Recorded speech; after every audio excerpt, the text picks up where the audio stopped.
Selamat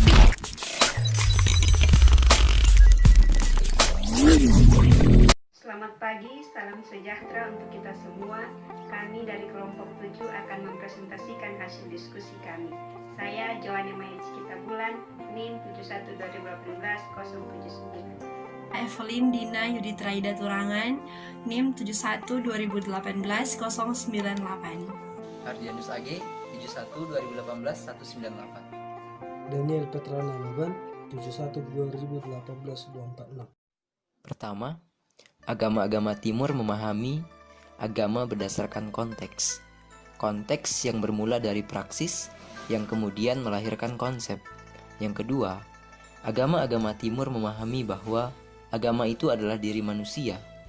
Agama adalah kehidupan manusia itu sendiri. Agama menyatu dengan realitas kita. Dia bukan di luar, tetapi di dalam diri manusia. Yang ketiga, konsep ketuhanan agama Timur tidak dikenal secara teistik atau yang memiliki ciri-ciri seperti manusia, tetapi bukan berarti agama Timur tidak bertuhan. Dalam agama Timur, berbicara yang ilahi adalah sesuatu yang tidak dibatasi oleh apapun. Esensi yang ilahi itu tidak terbatas. Ia ada dalam segala hal, baik ada dalam manusia maupun alam ini. Yang keempat, dalam agama-agama Timur tidak berbicara agama sebagai sistem, tapi lebih mengarah kepada tindakan kebajikan atau tuntunan moral dalam kehidupan perilaku kita sehari-hari. Agama itu sebagai proses, bukan sesuatu yang sudah selesai. Yang pertama, esensi agama dalam agama-agama Timur bukanlah sesuatu yang sudah jadi. Hal tersebut menyebabkan bahwa agama-agama Timur sangat dinamis dan tidak kaku. Agama adalah suatu proses perubahan atau perjuangan langkah demi langkah. Hal itu yang menyebabkan bahwa agama bagi mereka adalah diri mereka sendiri. Agama adalah kehidupan manusia itu sendiri yang menyatu dengan realitas manusia.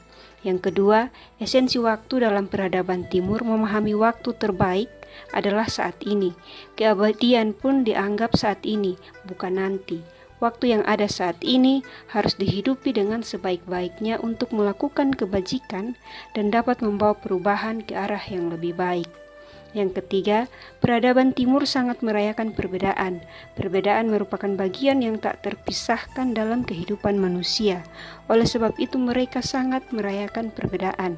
Yang keempat, manusia bukanlah yang paling utama atau superior, tetapi antara manusia dan non-manusia memiliki kesetaraan. Masing-masing harus saling menjaga karena manusia dan alam sama-sama memiliki esensi yang ilahi. Pengelolaan Sing dalam Konghucu. Apa itu Sing? Sing merupakan watak sejati yang dimiliki oleh setiap manusia. Nengsi menjelaskan bahwa kebenaran adalah watak sejati yang ada dalam diri manusia, yang telah diberikan Tian dalam diri manusia itu sendiri.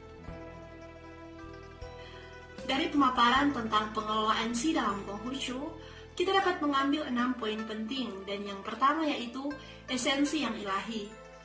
Agama Konghucu meyakini bahwa manusia memiliki watak sejati yang pasti ada dalam dirinya, yaitu kebenaran dan cinta kasih yang diberikan oleh Tian sebagai anugerah kepada setiap manusia. Watak sejati ini merupakan firman dari Tian, dan itu harus disyukuri dan dihidupi, karena yang ilahi atau Tian ada dalam tiap hidup manusia.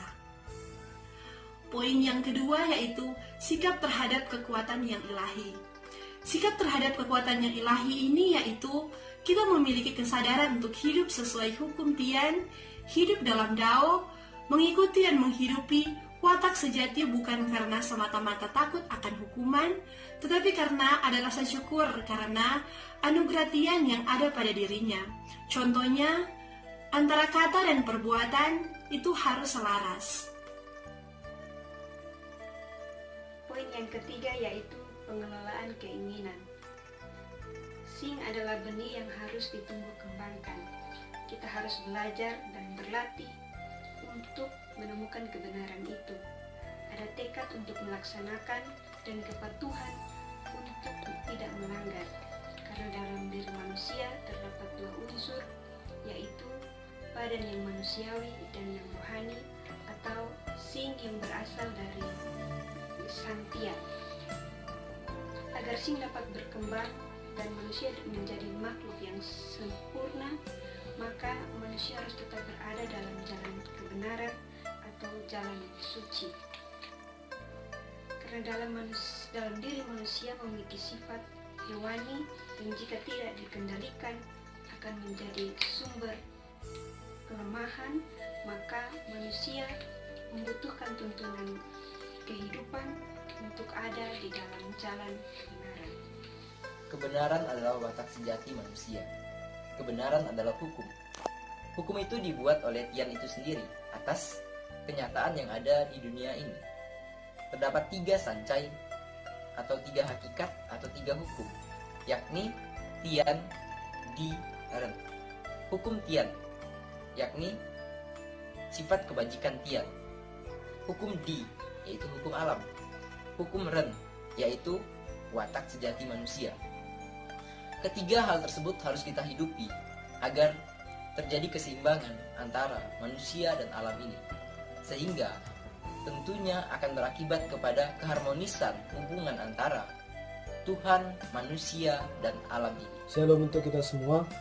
Saya akan melanjutkan poin yang kelima, di mana agama atau ajaran bukanlah sesuatu hal yang sempurna. Yang dimiliki oleh seseorang yang ada dalam diri manusia harus dikembangkan atau ditumbuhkan. Karena langkah tersebut bukanlah didapatkan begitu saja, atau langkah tersebut bukanlah didapatkan dengan mudah. Oleh karena itu, benih-benih yang ada dalam diri manusia tersebut harus dikembangkan atau ditumbuhkan untuk menuju langkah kebenaran atau jalan kebenaran. Jalan kebenaran bagi mereka adalah agama. Oleh karena itu, bagi mereka agama adalah suatu proses hidup, perjalanan hidup untuk menuju langkah yang sempurna atau langkah kebenaran. Sekian. Poin yang keenam yaitu menerima perbedaan dan merayakan perbedaan. Manusia dalam kehidupannya wajib untuk memanusiakan dirinya, mengenali dirinya sendiri, dengan cara yaitu melakukan apa yang sudah ada dalam watak sejati manusia, yaitu mempunyai kualitas jin atau cinta kasih. Ketika kita sudah menanamkan cinta kasih dalam kehidupan pribadi, maka akan berpengaruh terhadap apa yang ada di sekitar kita. Walaupun kita hidup dalam berbagai perbedaan, namun jika kita sudah melatih diri untuk melakukan cinta kasih, maka perbedaan itu tidak akan menjadi masalah, bahkan perbedaan itu akan menjadi kekayaan untuk kita. Satu hal yang menarik dan menginspirasi dari agama-agama Timur ialah keselarasan dengan alam. Agama-agama Timur memahami bahwa manusia dan alam adalah setara. Manusia tidak lebih tinggi ataupun tidak lebih rendah dari alam. Keduanya adalah sama dan setara. Manusia dan alam saling membutuhkan dan memerlukan satu dengan yang lainnya. Pemahaman yang seperti ini menyadarkan kita untuk lebih rendah hati terhadap alam dan dapat melihat alam tidak sebagai objek yang sepuasnya kita dapat mengeksploitasi, tetapi kita dapat melihat alam sebagai subjek yang harus kita hormati, kita jaga dan kita rawat. Ketika kita merawat dan menjaga alam, maka alam akan menjaga dan merawat kita. Hal yang baru dan yang menarik yang saya dapatkan dari pembelajaran agama-agama Timur yaitu peniadaan keinginan oleh peradaban Timur India. Mereka mempercayai keinginan ini merupakan frustasi, dan frustasi merupakan hal yang buruk bagi mereka. Sehingga jika kita memiliki keinginan yang lebih, maka itu dapat membuat masalah bagi kita, dan kita pasti akan berharap keinginan-keinginan ini harus terjawab. Sedangkan keinginan-keinginan ini hanya dibentuk dari pemikiran kita sendiri. Jika keinginan ini tidak terwujud, maka itulah yang akan menjadi sumber frustasi bagi kita. Oleh sebab itu, keinginan ini bukan dihilangkan, melainkan diseimbangkan dengan kebutuhan kita. Hal yang menurut saya paling menarik dari pembelajaran dari agama Timur adalah bagaimana agama Timur sangat merayakan perbedaan. Perbedaan bukanlah musuh. Perbedaan bukanlah lawan, dan perbedaan bukanlah alasan untuk kita untuk tidak hidup rukun dan bisa berdamai dengan yang lainnya. Tetapi perbedaan adalah suatu ciri khas dari kehidupan kita, bangsa Indonesia. Dan Buddha Gautama mengatakan bahwa ajaran yang telah ia berikan harus ditelusuri lagi, harus dicari kebenarannya terhadap pengikut-pengikutnya, tidak diterima secara mentah-mentah begitu saja. Nah, kenapa saya begitu terkesan dari ajaran agama Timur terhadap perbedaan? Dikarenakan mereka sangat rendah hati. Mereka tidak menganggap bahwa ajaran mereka adalah yang paling benar, tetapi mereka menerima perbedaan itu sendiri. Jadi teman-teman, marilah kita rayakan perbedaan. Kita bisa hidup berdampingan, dan juga kita jangan saling merendahkan satu dengan yang lain, sehingga kita bisa menjadi orang-orang yang beragama, yang memiliki kualitas yang baik. Hal yang menarik bagi saya dan menginspirasi saya adalah di mana agama dianggap sebagai sesuatu yang ada dalam diri mereka sendiri. Agama ada dalam diri mereka sendiri, bukan di luar. Dalam artian, agama sudah menjadi darah daging bagi diri mereka sendiri. Hal tersebut sangat menarik menurut saya dan menginspirasi saya, karena banyak orang saat ini menganggap agama sebagai rutinitas saja, bukan menganggap agama sebagai darah daging mereka sendiri.